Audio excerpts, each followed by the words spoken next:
वसुदेव सुरार्दनम देवं कृष्णं वंदे जगद्गुरुम। जगद्गुरु श्री कृष्ण के चरणों में कोटि कोटि प्रणाम और आप सबको हृदय से नमन। जो भी आप उपस्थित हैं, मुझे बिल्कुल इतना ध्यान नहीं रहा कि वीकडेज में प्रॉब्लम होती है। चलिए गीता की महिमा। गीता हृदय भगवान का सब ज्ञान का शुभ सार है। इस शुद्ध गीता ज्ञान से ही चल रहा संसार है। गीता परम विद्या सनातन सर्व शास्त्र प्रधान है। पर ब्रह्म रूपी मोक्षकारी नित्य गीता ज्ञान है। यह मोह माया कष्टमय तरना जिसे संसार हो, वह बैठ गीता नाम में सुख से सहज में पार हो। तो सचमुच ये गीता का ज्ञान विलक्षण है, अद्भुत है। मुश्किल बस यही है कि हम सुनते हैं और इस पे टिक नहीं पाते हैं, बस सुन के और छोड़ देते हैं। यदि हम थोड़ा थोड़ा सा भी इसको व्यवहार में लाना शुरू कर दें तो निश्चित रूप से हम अपना कल्याण देख सकते हैं। और बहुत लंबा समय नहीं, जितने जितने अंश में हम इसको अपनाएंगे उतना उतना हमको इसका असर दिखता चला जाएगा। हमारा 7वां अध्याय चल रहा है। 26 श्लोक तक हमने खूब अच्छे से समझ लिया था। तो जहां ईश्वर ने ये कहा, कृष्ण ने, कि भगवान के रूप में कि मुझे कोई भी नहीं जानता, तो भगवान को न जानने में मुख्य कारण क्या है, इसका उत्तर इस श्लोक में हमें मिलेगा 27वें में, जो हमने पढ़ लिया था। अब थोड़ा समझ लेते हैं क्या है वो श्लोक। इच्छा द्वेष समुत्थेन द्वंद्व मोहेन भारत सर्वभूतानि सम्मोहम सर्गे यान्ति परन्तप। उन्होंने कहा कि अर्जुन, इच्छा और द्वेष से उत्पन्न होने वाले द्वंद्व मोह से मोहित संपूर्ण प्राणी। तो कारण तो क्या बना, द्वंद्व मोह। द्वंद्व जो दो चीजों का संघर्ष होता है ना, ये करें या ये करें, ये ठीक है या ये ठीक है, और ये पैदा किससे होते हैं, इच्छा और द्वेष, राग और द्वेष से पैदा होने वाला जो ये द्वंद्व मोह है, इसकी वजह से संपूर्ण प्राणी संसार में अनादिकाल से, मतलब आज की बात नहीं है कि हम अफसोस करें, अनादिकाल से यही होता आया है। अनादिकाल से संसार में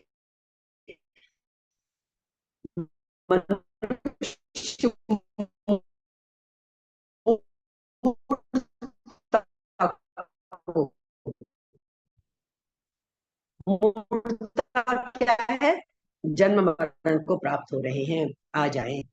तो इच्छा का मोह पैदा होता है, कारण है द्वंद्व का मोह। और द्वंद्व पैदा किससे होता है, इच्छा और द्वेष से, राग और द्वेष से। इससे मोहित होकर बार बार हमारा संसार में जन्म मरण का चक्कर चलता रहता है।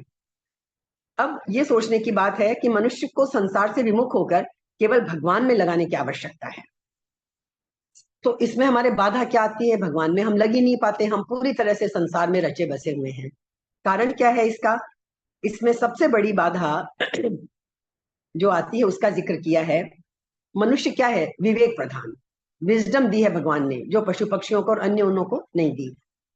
तो मनुष्य की, क्योंकि हमारे अंदर विजडम है, इसलिए मनुष्य की प्रवृत्ति और निवृत्ति हम मनुष्यों की समय दो ही चीजें होती है ना, या तो हम किसी चीज की तरफ लगते हैं या किसी चीज से हम हटते हैं। तो प्रवृत्ति और निवृत्ति ये दो चीजें हैं, ये विवेक के कारण है। तो मनुष्य की प्रवृत्ति और निवृत्ति पशु पक्षियों की तरह ना होकर अपने विवेक के अनुसार होनी चाहिए। पर हम भी ज्यादातर पशु पक्षियों की तरह ही बहाव में बहे चले जाते हैं। हम विवेक का इस्तेमाल ही नहीं करते कि हमें किस तरफ जाना चाहिए और किस तरफ से अपने को हटाना चाहिए। बस सबसे बड़ी प्रॉब्लम यही है कि हम विजडम का इस्तेमाल करते ही नहीं हैं, महत्व, विवेक को महत्व नहीं देते। और राग और द्वेष यानी किसी चीज को पसंद करना और लाइक और डिसलाइक, बस हम इन्हीं दो में फंसे हुए हैं। ये राग और द्वेष को लेकर ही हमारी प्रवृत्ति और निवृत्ति होती है, और इसी से हमारा पतन होता है। तो हमने देखा कि दो मनोवृत्तियां हैं मनुष्य की, एक तो किसी तरफ हम लगाते हैं अपने आप को, और एक किसी चीज से हम हटाते हैं अपने आप को।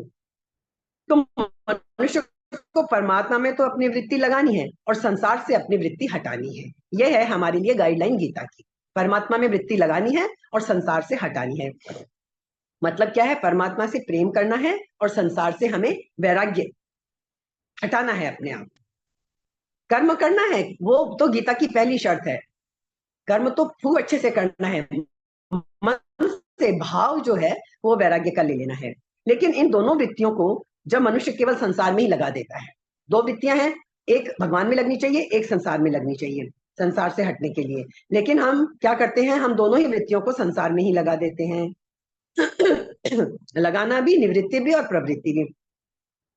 तो फिर वही प्रेम और वैराग्य क्या हो जाता है? राग और द्वेष का रूप धारण कर लेता है। और इस राग और द्वेष की वजह से हम सब संसार में उलझ जाते हैं, भगवान से पूरी तरह विमुख हो जाते हैं, और फिर हमें भगवान की तरफ चलने का अवसर ही नहीं मिलता, क्योंकि ये मनुष्य जन्म ही है जो भगवान की तरफ हमें चला सकता है। अब मन के राग के कारण ये बात हमारे मन में गहरी बैठी हुई है। देखिए कारण क्या है, हम क्यों नहीं चल पाते? हम समझ तो लेते हैं कि ये उद्देश्य है, गीता ने हमें ये समझाया है, फिर भी हम चलते नहीं है। कारण क्या है इसका? हमारे अंदर में, मन में राग के कारण ये बात गहरी बैठी रहती है कि मुझे तो सांसारिक अनुकूलता को प्राप्त करना है। भाई पहले मेरा लक्ष्य तो, हम सब मनुष्य यही करते हैं, सांसारिक अनुकूलता, वो फेवरेबल कंडीशंस इस संसार में हमें तो वो प्राप्त करनी है और प्रतिकूलताओं को हटाना है। दोनों चीजें हमें संसार से ही करनी है। समय मिलेगा, ये सब कुछ ठीक हो जाएगा, संसार की चीजों से टाइम मिलेगा तो थोड़ा भगवान को भी भज लेंगे, ये हमारी प्रवृत्ति रहती है। ईश्वर की भक्ति हमारा प्रमुख उद्देश्य कभी बनता ही नहीं है, जो कि मुख्य उद्देश्य है मनुष्य जन्म का। क्योंकि हमें ये लगता है कि सांसारिक अनुकूलता पाए बिना और प्रतिकूलताओं को हटाए बिना मेरा जीवन निर्वाह होगा ही नहीं। तो ये जो हृदय में दृढ़ता, राग द्वेष को हम पकड़े रहते हैं दृढ़ता से, इससे हमारी क्या होती है? प्रवृत्ति सुनने, पढ़ने, विचार करने, सब में राग द्वेष रूपी द्वंद्व को हम कभी भी नहीं छोड़ते, और इसी से हम परमात्मा की तरफ नहीं चल पाते। यही 27वें श्लोक में भगवान ने बताया कि कोई मुझे क्यों नहीं जान पाता। ये राग और द्वेष और संसार के प्रति हमारा इतना ज्यादा खिंचाव है कि, और खिंचाव ही नहीं, हमें लगता है यही सबसे ज्यादा जरूरी है, अनुकूलता और प्रतिकूलता। अनुकूलता प्राप्त करनी है और प्रतिकूलता हटानी है हमारे जीवन में। जो भी परिस्थितियां, जो भी कुछ है, बस हमारा लक्ष्य यही रहता है, समय मिलेगा तो देख लेंगे भगवान को भी, है ना। तो द्वंद्व, अब एक और बड़ी मजेदार बात है, द्वंद्व रहते हैं हमारे। एक और यहाँ बात आ सकती है कि द्वंद्व में भी उसका राग मुख्य रूप से एक ही विषय में हो जाए तो भी ठीक है। जैसे एग्जाम्पल देखिए, एक भक्त हैं बिल्व मंगल, या जैसे कि तुलसीदास जी का हम सब जानते हैं। तो बिल्व मंगल क्या हुआ था? उनकी वृत्ति, भक्त थे भगवान के, लेकिन उनकी वृत्ति एक चिंतामणि नाम की वेश्या में बहुत अधिक हो गई थी। इंसान है, कभी भी गिर सकता है, भटक सकता है, कभी भी कुछ हो सकता है, और पूर्व जन्म के संस्कार और कर्म तो काम करते ही करते हैं। तो उनकी वृत्ति संसार से हट गई। जैसे तुलसीदास जी पत्नी में बहुत आसक्त थे, ऐसे ये जब बहुत आसक्त हो गए उस वेश्या में, तो उसने भी बिल्कुल वैसे ही कहा जैसे तुलसीदास जी की पत्नी ने तुलसीदास जी को कहा था ना, अस्थि चर्ममय देहमम तामे ऐसी प्रीत, वैसी जो श्री राम में होती तो न भव भीति। कि जो मेरे में तुम्हें इतना प्रेम है, ऐसी इस हाड़ मास के शरीर में वैसा यदि तुम्हारा श्री राम में होता, तो तुम्हें इस भव भीति, इस संसार से जो डर है वो तुम्हारा छूट ही जाता, तुम जन्म मरण से ही बच जाते। और तुलसीदास जी को बात बहुत दिल पे लगी थी, और फिर आज हम सब, हमारे सामने है स्टोरी, तुलसीदास कितने बड़े राम भक्त हुए। आज भी उनके कारण हम उस रामचरितमानस को पढ़ पढ़ के, और कितने लोग राम भक्ति की तरफ अग्रसर होते हैं।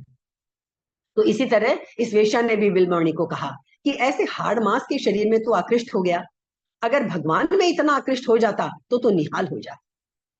तो उनकी वृत्ति, दिल पे बात लगी, वेश्या से हटकर भगवान में लग गई, और बिल्वमणि को ईश्वर की प्राप्ति हो गई। ऐसे ही तो एक तरफ तो लगे कम से कम वो, या तो वेश्या में लगी थी, और जब इतनी हुई निवृत्ति उधर से, तो पूरी भगवान में लग गई। ऐसे ही गोपियों का भी भगवान में राग था, बहुत आसक्ति थी, पर वो राग भी उनका कल्याण करने वाला हो गया। अब एक और बात, कहते हैं ना, चाहे बैर भी करो तो भगवान से तो करो कम से कम, दुनिया के लोगों से क्या बैर करना। तो किसने बैर किया? शिशुपाल ने। पर वो वैर कैसा था? हर वक्त संसार नहीं था, बस हर वक्त शिशुपाल के मन में भगवान के साथ वैर था। तो वैर पूर्वक भगवान का चिंतन करने से भी उसका कल्याण हो गया, ईश्वर के हाथों मारा गया वो। पर सोचता हर वक्त वो भगवान के बारे में ही था, चाहे वैर के रूप में ही सोचता। फिर कंस को भी, और एक भय के कारण, कंस को भगवान से भय था कि मेरा काल पैदा हो चुका है, भविष्यवाणी हुई थी कि देवकी की 8वीं संतान तेरा काल बनेगी। तो वो हर टाइम भय में ही रहता था कि कब वो मेरा काल बन के मेरे सामने आ जाएगा। तो वो राक्षसों को भेजता था कृष्ण को मारने के लिए। सब कहानियां हम सब जानते हैं। तो कंस को भगवान से भय हुआ, तो भयवृत्ति से उसने भगवान का चिंतन करा, उसका भी कल्याण हो गया, भगवान के हाथों मारा गया। पर हाँ, फर्क है। हम ये ना सोचें कि भगवान से वैर करके भी वही बात है। शिशुपाल और कंस को कल्याण तो हो गया क्योंकि वो भगवान के हाथों मारे गए, लेकिन उन्हें भक्ति का आनंद नहीं मिल सका। जो भक्ति का परम आनंद है, जो हम कहते हैं ना आनंद, ब्लिस, वो आनंद नहीं मिला शिशुपाल और कंस को। तो मतलब क्या है कि भगवान की तरफ आकर्षण हो जाए तो मनुष्य का उद्धार हो जाता है। लेकिन संसार में राग द्वेष, काम क्रोध, अनुकूल प्रतिकूल, ये इस तरह के जो द्वंद्व रहते हैं हमारे, तो ममता रहने से हमारी मूढ़ता दृढ़ होती है और मनुष्य का पतन हो जाता है। तो ये सारी बातें जो हैं बार बार गीता में आपको अलग अलग, देखिए दूसरे अध्याय से लेके जगह जगह मिलेगी। गीता में एक ही बात बार बार कही गई,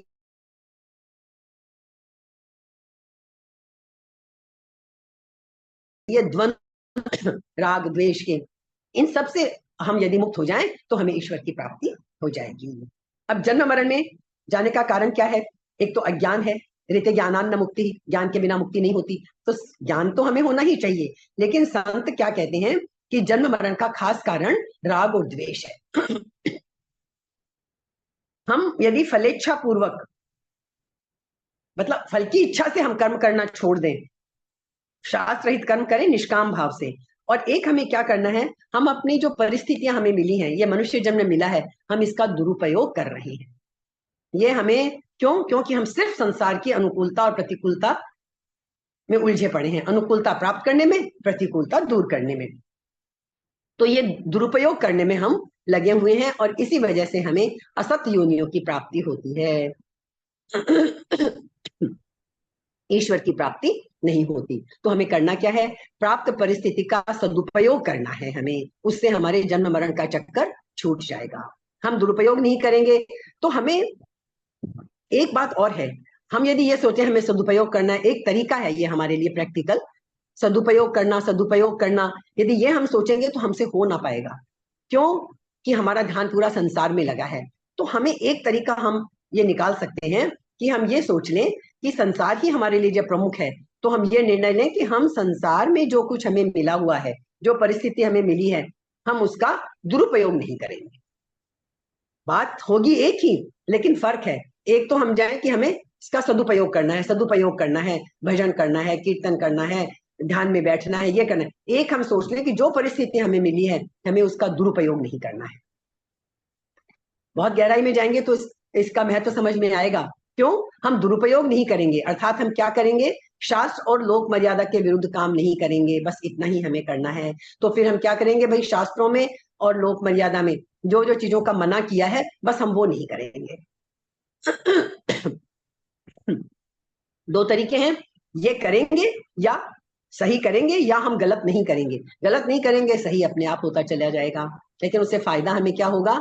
यदि हम राग रहित होकर दुरुपयोग न करने का निर्णय ले लें कि मुझे राग द्वेष से रहित होकर दुरुपयोग नहीं करना है, ये मनुष्य जो कीमती मनुष्य जन्म मिला है, इसका मुझे दुरुपयोग नहीं करना है, खाली भोग भोगने में नहीं लगना है, तो ये निर्णय लेने पे सदुपयोग अपने आप होने लगेगा।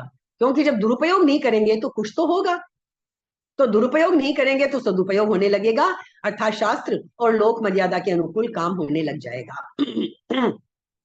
फिर और एक बड़ा और फायदा क्या होगा? जब सदुपयोग होने लगेगा तो हमें उसका अभिमान नहीं होगा।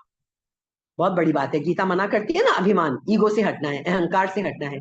यदि हम सदुपयोग करेंगे तो हमारे अंदर मन में अहंकार आ ही जाएगा, मैंने कितना योग किया, मैंने कितना प्राणायाम किया, मैंने कितना मेडिटेशन किया, मैंने कितने सत्संग भजन कीर्तन अटेंड किए, मैं हर वक्त अच्छे कामों में लगी रहती हूँ, लगा रहता हूँ। तो ये अभिमान, और इसलिए मेरे को ये प्राप्ति हो रही है, तो ये अभिमान आ गया। सदुपयोग मैं इतना इतना कर रहा हूं, ये अभिमान आ गया। लेकिन जब हमारा लक्ष्य क्या रहेगा, मुझे दुरुपयोग नहीं करना है, मतलब मैं कर कुछ नहीं रहा हूं, नहीं कर रहा हूं, दुरुपयोग नहीं कर रहा हूं, तो वो अभिमान का जो भाव है जिसको हटाना बहुत मुश्किल है, वो हट जाएगा। ये टेक्निक भी एक बड़ी अद्भुत है। अच्छा ही अच्छा करने की सोचे नहीं, बुरा नहीं करना है, बस अपने आप अच्छा होने लगे। ये भी एक बहुत अच्छी टेक्निक है, कारण कि हमने दुरुपयोग ना करने का विचार किया है, हमने सदुपयोग करने का विचार नहीं किया, तो हमें अभिमान भी नहीं आएगा। कुछ मिलेगा तो हमें वो घमंड नहीं आएगा कि मैंने किया इसलिए मुझे मिला है। कर्तृत्व अभिमान का त्याग हो जाएगा। अच्छा, जो हमने सदुपयोग किया ही नहीं तो हम उसका फल भी नहीं चाहेंगे। भाई मैंने कुछ किया ही नहीं, हम मेहनत कर रहे हैं तो हम चाहते हैं मुझे इसका फल मिले। जब मैंने कुछ किया ही नहीं तो मुझे फल की भी इच्छा नहीं होगी। तो गीता की हमारी कितनी बड़ी दो शर्तें पूरी हो जाएगी। फलेच्छा का त्याग हो जाएगा, तो निष्काम भाव से हम करे चले जाएंगे। और दूसरा क्या होगा, अभिमान नहीं आएगा, कितने बड़े काम हो जाएंगे। ये भी एक टेक्निक है, हम इसको भी ट्राई करके देखेंगे। तो सदुपयोग हुआ नहीं तो फलेच्छा का भी त्याग हो जाएगा। तो होता क्या है, प्रायः हम सब साधक तो हैं, चल तो पड़े हैं अध्यात्म के रास्ते पे, पर हमारे मन में ये बात गहराई से बैठी हुई है कि भगवान का साधन, भजन, जप, ध्यान, ये तो एक अलग डिपार्टमेंट है, और सांसारिक काम धंधा करने का विभाग अलग है। हमने जीवन को दो हिस्सों में बांट रखा है, जो हम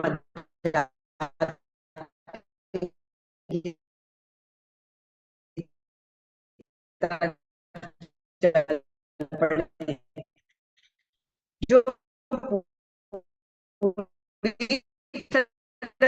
संसार में रचे बसे हैं, वो है गहराई से साधकों के मन में भी, है ना। साधन, भजन, जप, ध्यान, भगवान की भक्ति, ये एक डिपार्टमेंट है, और सांसारिक काम धंधा करने का विभाग अलग है। बस हमारी गलती यही हो जाती है, हम क्या सोचते हैं, इन दो विभागों के कारण साधक भजन ध्यान आदि को बढ़ावा तो देते हैं हम, लेकिन सांसारिक काम धंधा जब हम लगते हैं, क्योंकि ज्यादा टाइम तो हम सांसारिक काम धंधे में ही लगे रहते हैं, तो उस वक्त हम राग द्वेष काम क्रोध की तरफ ध्यान ही नहीं देते। क्यों?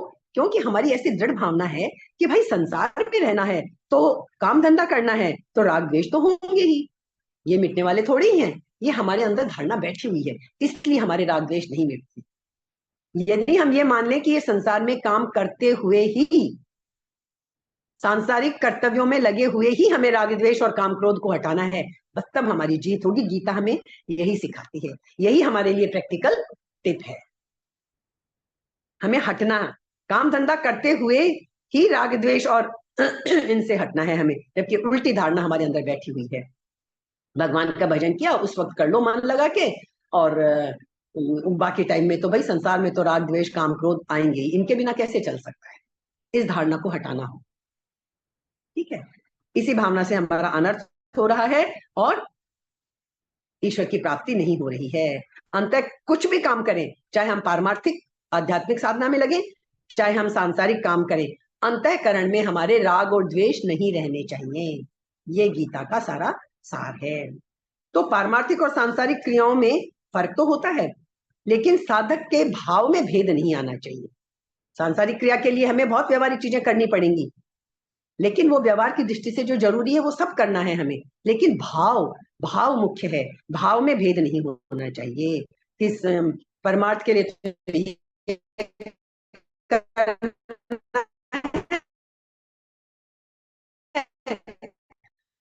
और संसार के लिए तो मुझे काम करने पड़ेंगे, तो मैं करूंगा। लक्ष्य रहना ही चाहिए मन में, फिर मैं कुछ भी। तो मूल कारण समझ में आ गया, अज्ञान है, लेकिन राग द्वेष की वजह से हम संसार में बंध जाते हैं। तो हमें करना क्या है, जिन चीजों से हम सुख मानते हैं उनमें हमारा राग हो जाता है, जो हमारे दुख का कारण बनती हैं उनमें हमारा द्वेष हो जाता है। हमें इन दोनों को मिटाकर जब आगे बढ़ेंगे, व्यवहार करेंगे संसार में, तो हम संसार में रहते हुए भी, सुखपूर्वक रहते हुए भी संसार के बंधन से मुक्त हो जाएंगे।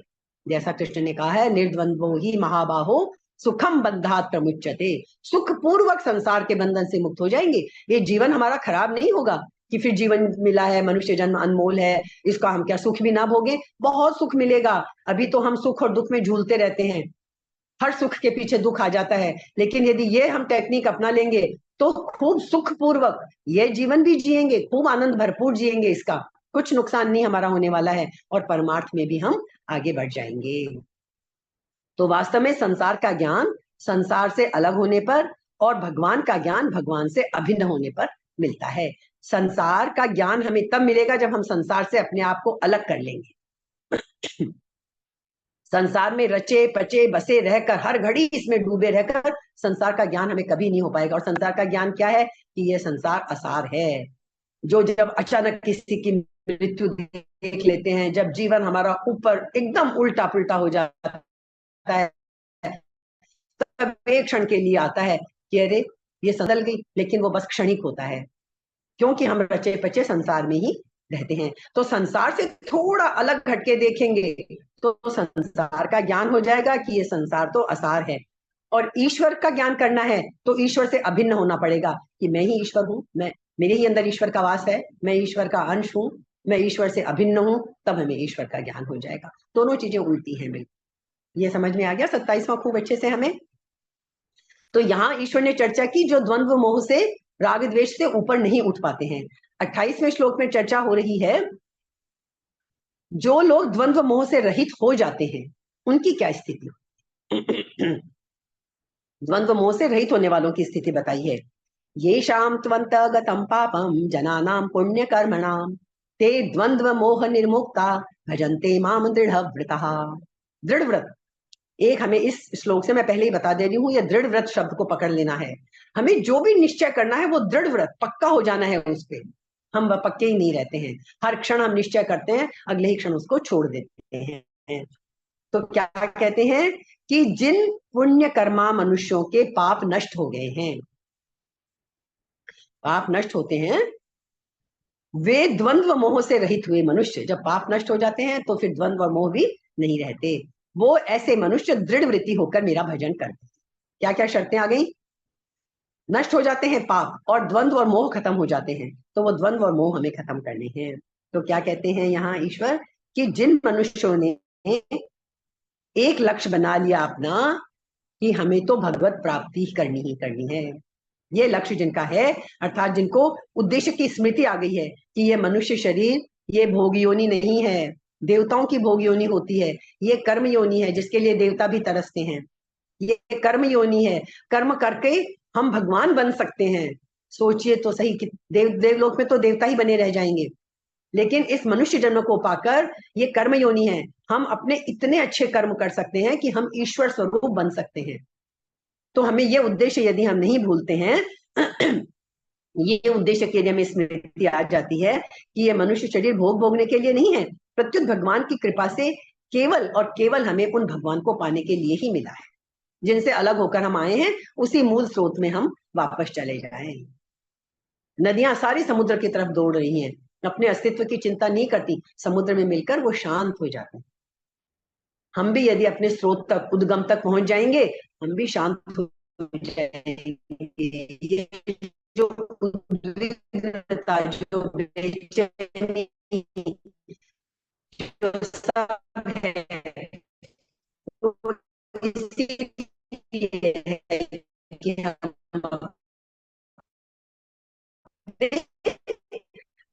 स्रोत से, अपने ईश्वर से अलग हो रहे हैं, उस परमानंद में पहुंच गए है ना। इस निश्चय से क्रियाओं से भी नहीं आती, क्योंकि क्रियाएं तो बाहरी हैं, यज्ञ करना है, दान देना है, तप करना है, लेकिन बस इन सब के बजाय यदि एक निश्चय कर ले छोटा सा, हमें तो बस भगवान की तरफ ही चलना है, संसार से धीरे धीरे धीरे धीरे हटना है, ये एक निश्चय कर ले, ये निश्चय हमारे अंदर होगा तो ये सारी क्रियाओं से, यज्ञ दान तप सबसे ऊपर है। ये हमारे लिए बहुत इंपॉर्टेंट बात है, ठीक है। तो अब हमें दूसरा भाव इसका एक ये भी हो सकता है कि जिनका लक्ष्य यदि भगवान ही केवल लक्ष्य है तो वे पुण्य कर्मा हो गए, है ना। और पुण्य कर्मा होने पे क्या होगा? सब पाप नष्ट हो जाएंगे हमारे। हमने ये कहा है ना अभी, आप कहेंगे कि ये तो विरोधी बात हो गई, पहले गीता में ये कहा गया है कि जो भी कर्म किया है उसका फल जरूर मिलेगा, यदि हमने पाप कर्म किए हैं तो उनका फल अवश्य मिलेगा, अवश्य मिलेगा, इस बात से बिल्कुल इनकार नहीं है। फिर हम पुण्य कर्मा कैसे हुए? इस एक निश्चय के कारण हम पुण्य कर्मा हो गए और पाप कर्म नष्ट हो जाएंगे। कैसे नष्ट हो जाएंगे? ऐसा नहीं है कि उन पाप कर्मों का फल हमें नहीं मिलेगा, वो प्रतिकूल परिस्थिति के रूप में हमारे सामने आएंगे। आपने देखा होगा बड़े बड़े भक्त, राम सुखदास जी जैसे भक्त, कितनी बड़ी बीमारी हुई है ना, लेकिन उनका भाव नहीं बदला, ईश्वर के प्रति उनकी भावना नहीं बदली। तो जो हमारे पुराने पाप कर्म किए हुए हैं वो आएंगे जरूर सामने। किस रूप में आएंगे? प्रतिकूल परिस्थिति के रूप में।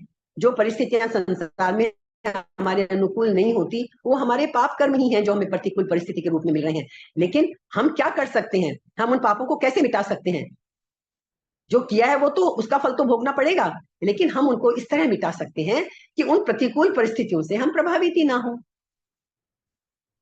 ये बहुत बड़ी बात है जो हमें समझनी है। बस प्रतिकूल परिस्थितियों से हमें प्रभावित नहीं होना है, क्योंकि ये भी भगवान का दिया हुआ ही है। ईश्वर, ये भी तूने ही दिया है, मेरे पाप कर्मों का फल है, किसी जन्म का, किस कुछ भी मेरे किए का मुझे मिल रहा है। इस संसार में दूसरा हमें कोई कुछ नहीं देता, जो कुछ हमें मिल रहा है हमारा ही कमाया हुआ है। सुख है चाहे दुख है, सब हमारा कमाया हुआ है। दूसरों को दोष देना बिल्कुल बेकार है। यदि कोई दुष्ट प्रवृत्ति का व्यक्ति हमें मिल भी गया है, हमारे ही कर्मों की वजह से हमें मिला है। हमें वो प्रतिकूल परिस्थिति को काटना ही है, वो हमें काटना ही पड़ेगा। तो हमको करना क्या है कि भाई जो कुछ हमें मिला है वो हमको अपने कर्मों से मिला है। प्रतिकूल परिस्थिति आ गई, चली जाएगी, ये भी चला जाएगा, दिस टू विल पास, ये भी चली जाएगी, कोई बात नहीं। और मेरे ही कर्मों की वजह से मुझे सब कुछ मिला है, इसलिए हमें एक अब पुण्य कर्म ये निश्चय कर लेना है कि अब मुझे जो ये मनुष्य जन्म मिला है मुझे भगवत प्राप्ति करनी है। अब द्वंद्व भी हमारे अंदर चलते रहते हैं, हम सोच रहे हैं कितने तरह के द्वंद्व हैं, भगवान में लगे या संसार में लगे, ये सबसे बड़ा द्वंद्व है। भाई दुनिया मिली है, संसार में सफलता पाना ये सबसे जरूरी काम है, या भगवान में कैसे लग जाए हम अभी से, ये द्वंद्व चलता रहता है। तो हमें ये सोचना पड़ेगा कि परलोक के लिए भगवान का भजन आवश्यक है, ये लोक के संसार का काम आवश्यक है। हम इसी द्वंद्व में पड़े रहते हैं, जबकि हमने समझा हम दोनों काम साथ साथ कर सकते हैं। भगवान में यदि हम लग जाएंगे, इस संसार में भी हम उच्चतम लक्ष्य को पालेंगे जो हम पाना चाहते हैं, और हमारे अंदर शांति भी आ जाएगी, परम आनंद भी आ जाएगा, दोनों हाथ में लड्डू होंगे हमारे। फिर हम इस चक्कर में पड़ जाते हैं, कौन सी तरफ जाएं, वैष्णव बने, शैव बने, शाक्त बने, किस भगवान को, ये भी हमारे किस संप्रदाय में जाएं, ये द्वंद्व आ जाता है। फिर द्वैत अद्वैत, भगवान के बड़े रूप हैं, सगुण निर्गुण साकार निराकार। आप जानते हैं गीता कहती है किसी में भी लगो, अपनी रुचि के अनुसार किसी में भी लग जाओ, पर लगे रहो। मूल मंत्र है लगे रहो, लगे रहना है बस, है ना। इस चक्कर में नहीं पड़ना। कोई बात नहीं, हमें साकार में मजा आता है, साकार की उपासना करें, निर्गुण में मजा आता है, अपनी प्रवृत्ति के अनुसार, अपने स्वभाव के अनुसार हमें चुन लेना है। तो द्वंद्व हमारे, ये द्वंद्व बहुत सामने आते हैं। फिर भक्ति योग है, ज्ञान योग है, कर्म योग है, ध्यान योग है, हठ योग, लय योग, मंत्र योग, बहुत सारे हैं। किस मार्ग पर चले, किस मार्ग पर ना चले, भाई जो अपने को सूट करता है सब चलेगा। भक्ति भक्ति मिल गई, उससे बड़ी कोई चीज ही नहीं है। ज्ञान की तरफ रुचि है, ज्ञान से ईश्वर को पालो, रास्ता वही पहुंचेगा। किसी भी रास्ते से यदि हाईवे पकड़ना है, किसी भी रास्ते से चल के पहुंच जाओ, मार्ग अलग अलग है, हाईवे एक बार पकड़ लिया तो पकड़ लिया, मंजिल पे पहुंचा देगा सबको। किसी भी रास्ते से पकड़ो, आप भक्ति से पकड़ो, ज्ञान से पकड़ो, कर्म से पकड़ो, मंत्र से पकड़ो, हठ योग से पकड़ो, किसी भी तरह से पकड़ो, बस हाईवे पकड़ना है जो सीधा परमात्मा तक ले जाएगा। सबका लक्ष्य यही होता है ना। कोई भी रास्ते सब शॉर्टकट ढूंढते रहते हैं, जो आपकी रुचि के अनुसार है वो पकड़ लो आप रास्ता।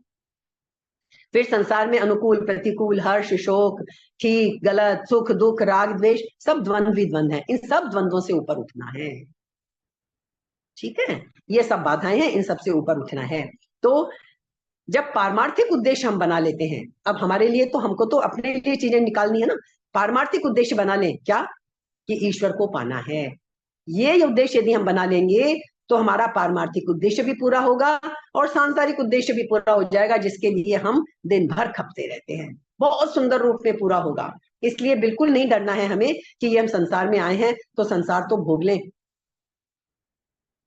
संसार में भी सुखी रहना, जॉयफुल लिविंग, यही हम सबका उद्देश्य है ना, वो हमें मिल जाएगी यदि हम पारमार्थिक उद्देश्य बना लेंगे। तो इन संसार में भी हम जॉयफुली जीवन बिता सकेंगे। दोनों हाथों में लड्डू होंगे, सारे द्वंद्व मिट जाएंगे, पारमार्थिक उद्देश्य यदि हम बना लेंगे तो उपासना की पद्धति भिन्न भिन्न हो, कोई दिक्कत नहीं है। लक्ष्य सबका एक होने से कोई भी पद्धति छोटी बड़ी नहीं है। हमने पिछली बार भी जिक्र किया था, हम तो देवी देवताओं तक में करने लग जाते हैं कि मेरे देवता ज्यादा पावरफुल है तेरे देवता से। हमें ये दूसरे के, फिर द्वेष आ गया ना यहाँ पे। हमें ये करना ही नहीं है कि मेरी साधना पद्धति, मेरे गुरु ने जो बताया वो ज्यादा अच्छा है, तुम्हारा रास्ता कम अच्छा है, तुम्हारा ठीक नहीं है। ये इस तरह की बातें मन में आनी ही नहीं चाहिए। कोई पद्धति छोटी बड़ी नहीं है। जिस साधक का जिस पद्धति में श्रद्धा विश्वास है उसके लिए वही पद्धति श्रेष्ठ है और उसको उसी पद्धति का अनुसरण करना चाहिए। लेकिन आप अपनी पद्धति का अनुसरण करो, लेकिन दूसरों की पद्धति या उनकी निष्ठा की निंदा करना, उनको 2 नंबर का मानना कि अरे हम जरा 1 नंबर पे, ये तो बेचारे अभी, बस हो गया आपका काम खत्म। ये कर, आप हो, आप संतुष्ट रहो अपने में कि मुझे सही रास्ता मिल गया, मुझे सही गुरु मिल गए, मुझे चाहे गीता ही गुरु मिल गई, मुझे एक रास्ता सही मिल गया, मैं खुश हूं। लेकिन दूसरे जो हैं वो जरा देखो बेचारे अभी कैसे पड़े हुए हैं, अभी यही उलझो, बस हमारा नाश हो जाएगा। तो ये साधन विषयक द्वंद्व जो रहता है ना, हमें इससे निकलना है।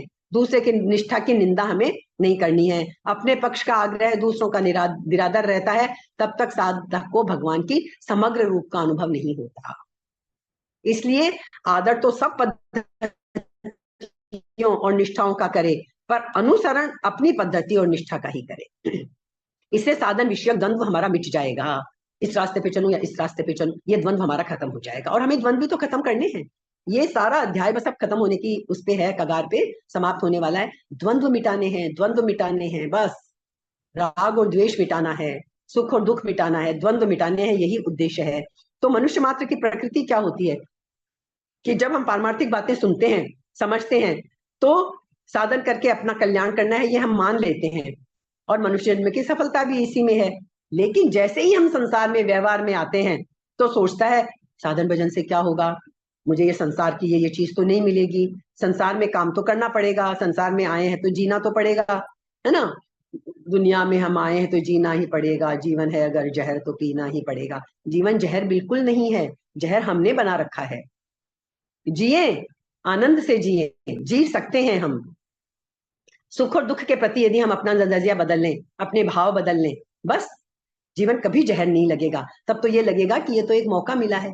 हम गानों में ही उलझ के रह जाते हैं, जीवन है अगर जहर